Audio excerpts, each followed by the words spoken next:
Hello everybody, long time no see. I know, I'll be getting into it later. Sorry in advance. The reason I'm sitting down and making a video today is because for some reason I decided to log into my YouTube studio and check out comments, which I haven't done in a while.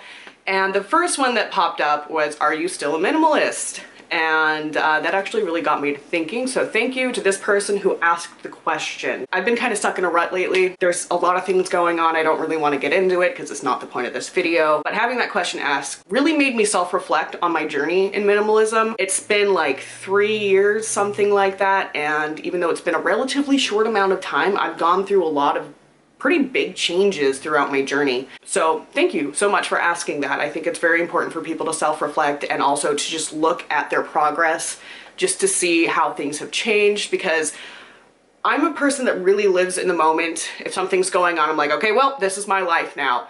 And it's really hard for me to break that mindset. So kind of made me just go through my past and be like, oh my God, I've grown a lot as a person in this time frame, and I'd like to discuss that with you in order to keep this as least clickbaity as possible, because I hate that crap. I'm pretty sure everyone else hates that crap. Yes, I still believe that I am a minimalist. My minimalism isn't the same as when I started this journey. It's definitely evolved and changed, and my mindset around it has too, and it's kind of what I want to discuss with y'all today. So when I first started out my journey in, oh God, what was it, like 2016, something around there. The context of my life is very important. At that time, I didn't really have much of an income. I was just helping my grandmother out. I was living at my aunt's and I didn't really have any disposable income. That really helped kickstart me by kind of forcing me to not be able to actively participate in consumerist society. And it really allowed me to just hit super hard, just go in straight up extreme minimalism the first month that I tried it. Of course, I had the majority of my stuff in storage because I didn't want to get rid of everything, because I just wanted to try out the lifestyle, see if it worked for me, and surprised it kind of did. Since then, my income has changed several times, my living situation has changed several times, and I think that has a direct effect on my different phases of minimalism. So when I first started out, it was still pretty extreme, but I had a lot of problems still divorcing myself from the one that I thought I could be.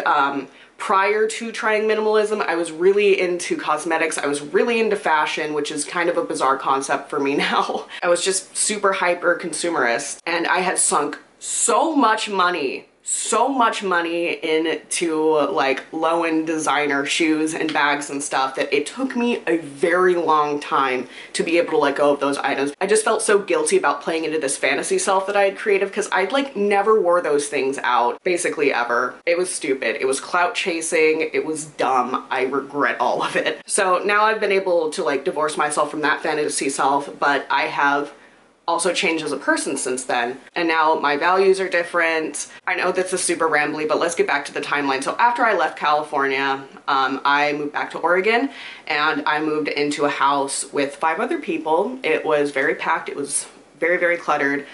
And I was able to basically move in with my very minimal belongings. So basically my bed and my clothing and what little furniture that I had and everything like that. And at that time my income changed. I actually went up a tax bracket for the very first time in my life.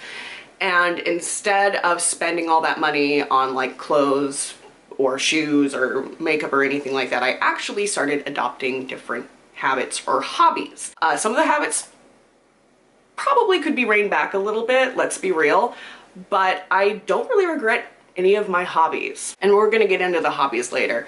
But after that, I moved into a apartment by myself, which was great. I just had all my stuff. I didn't really buy or improve anything other than, filling in some gaps in my kitchen. I actually have the room tour for that, or my apartment tour. I really enjoyed living there, but it was a temporary living situation. Unfortunately, I couldn't really renew my lease. So I moved into the place that I currently am at now. I had one other roommate. There wasn't a whole bunch of living essentials like couches or anything. So I've definitely picked up a lot of secondhand furniture. I've also picked up even more hobbies.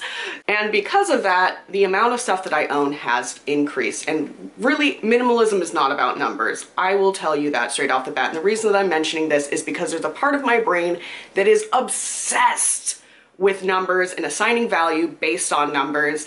It's really unhealthy. It's pretty bad, and it's something that I have to fight. And while I may have way more now than I initially did when I started this journey, I think that's just more indicative of where I am and my living situation. That being said, I do still feel a little overwhelmed because I haven't had this amount of stuff basically in my adult life, and so it feels a little weird. But even with that said, even with all of my new stuff, I still believe that I'm a minimalist because of my mindset. And my mindset has definitely changed over the years. When I first got into minimalism, it was just straight up minimalism. That's all I wanted to learn about because that's just what I started off with learning, Marie Kondo, blah, blah, blah, blah, blah. As time progressed and as I started kind of like branching out to the different ideas that are kind of like adjacent to minimalism, like sustainability and conscious consumption and all those things, I've kind of adopted those into my life and I use them as tools to live my minimalist or minimalistic life. So yeah, I'm still a minimalist. Am I the same minimalist that I was when I started this journey? Definitely not. Absolutely not. I'm not the same person that I was a day ago. I'm not the same person I was 3 years ago, but I still believe firmly that minimalism is completely applicable to my life and is something that I use to make sense of this weird, crazy world, and it is something that brings value to my life. Just as my hobbies, like these plants, art, and fiber arts have brought a whole bunch of joy to my life. I believe that I can still have those things and be a minimalist because this is enriching my life. It's wonderful, it's creative, and I try the hardest that I can to be as sustainable as I can with my art. So buying secondhand, recycling materials, recycling packaging for my Etsy shop and everything like that. So yeah, 3 years can really do a lot to a person. I'm not the same minimalist that I was when I started, but I'm still a minimalist. And by some people's standards, I'm still kind of a bad one.